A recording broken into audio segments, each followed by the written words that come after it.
Good morning à tout le monde. Aujourd'hui donc du Maths Admission Test 2022. C'est le sujet, donc c'est en anglais, sujet pour accéder à Oxford, Warwick ou l'Imperial College de Londres.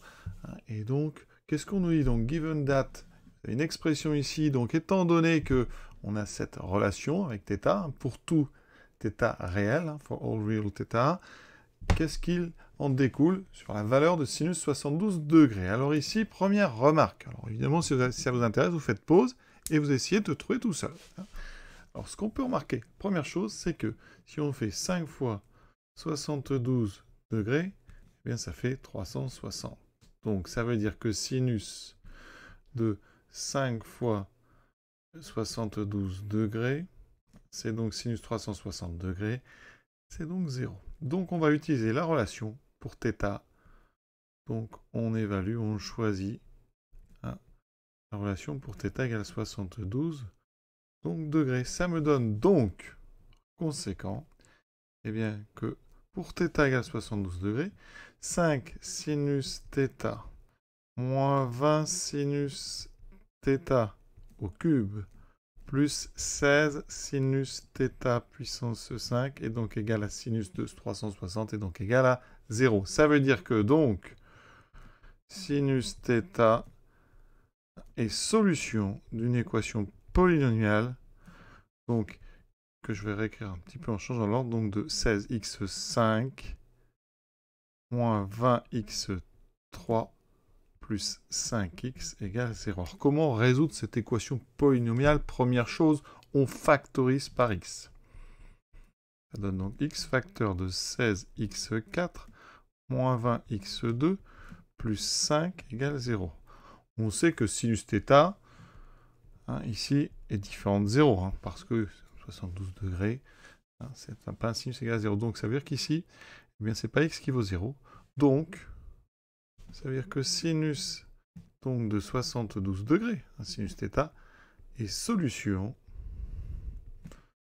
de cette équation. Donc x 16x4 moins 20x2 plus 5 égale à 0. Et là, vous devez reconnaître une équation qu'on appelle une bicarrée. Et donc, on pose y égale x2. Ça veut dire qu'on est amené à résoudre 16 grand y2 moins 20 grand y plus 5 égale 0. Effectivement, x2 au carré, ça fait x4. Donc là, on a un trinôme classique. A égale 16, B égale moins 20, C égale 5. Donc delta moins 20 au carré, 400, moins 4 fois 16 fois 5.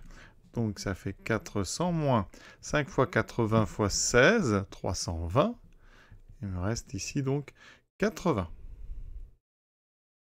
Ça veut dire que donc c'est strictement positif. Il y a deux possibilités, donc deux solutions pour y.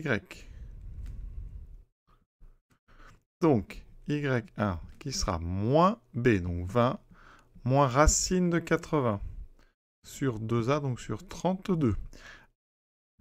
Alors attention, racine de 80, je vais le faire en haut. On peut transformer parce que 80 c'est 16 fois 5, donc le 16 peut sortir du carré de la racine en perdant son carré. Il me reste 4 racines de 5. Voilà la racine de 5 qui arrive. Donc j'ai 20 moins 4 racines de 5 sur 32. On simplifie tout par 4. Il me reste donc 5 moins racine de 5. 32 divisé par 4, ça fait 8.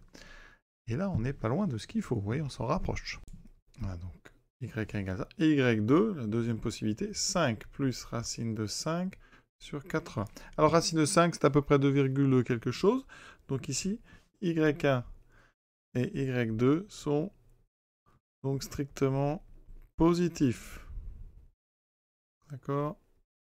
Donc, comme y c'est égal à grand x2, eh bien, on a 4 possibilités pour y, donc pour x. Donc x est égal à soit donc racine de y1, ou x égale moins racine de y1, ou x égale racine de y2, ou grand x égale moins racine de y2. Alors une première chose déjà, c'est que 72 degrés, c'est entre 0 et 90. Donc, alors même 180, donc ce qu'on veut, c'est que son sinus est donc positif. Ça veut dire que il y a deux possibilités qu'on va écarter, celle-ci et celle-ci, parce qu'il y a moins racine. Voilà, on a donc encore deux choix. X est donc égal à donc, racine de 5 moins racine de 5 sur 8, ou x égale racine de 5 plus racine de 5 sur 8. Comment faire le choix? Donc 0 degré, c'est un angle donc nul. Ici 90 degrés. Là on a 45, donc 72 degrés, vous voyez. C'est assez haut sur le cercle. Hein. On va placer à peu près ici. Ça veut dire quoi? Eh bien que le sinus de 72 degrés, il est proche de 1. D'accord, il est inférieur à 1, mais proche de 1. Alors, regardons un petit peu les valeurs. Racine de 5, hein, alors 2,2 au carré, alors 22 au carré, ça fait 484. Donc 2,2 au carré, ça fait 484. Donc racine de 5, c'est à peu près 2,2. C'est entre 2,2 et 2,3. Donc ça veut dire que 5 moins racine de 5, c'est à peu près 0,2. Donc si on divise par 8, 5 moins racine de 5 sur 8, ça fait à peu près, donc on divise d'abord par 2, ça fait 0,1, ensuite encore par 2, 0,05, donc 0,025. Vous voyez que c'est très petit. En plus, on prend la racine après. Donc 5 moins racine de 5 sur 8 est proche de 0. Donc c'est pas du tout proche de 1. Donc ça veut dire que ça ne peut pas être la bonne valeur, donc c'est l'autre qui est la bonne. Donc le choix se fait. C'est donc la proposition A qui est la bonne. Je vais vérifier la machine pour être sûr. Hein, évidemment, ce concours, vous n'avez pas droit à la machine. Hein, c'est pour ceux qui se posaient un petit peu la question. Voilà. Donc à très bientôt après cette jolie question.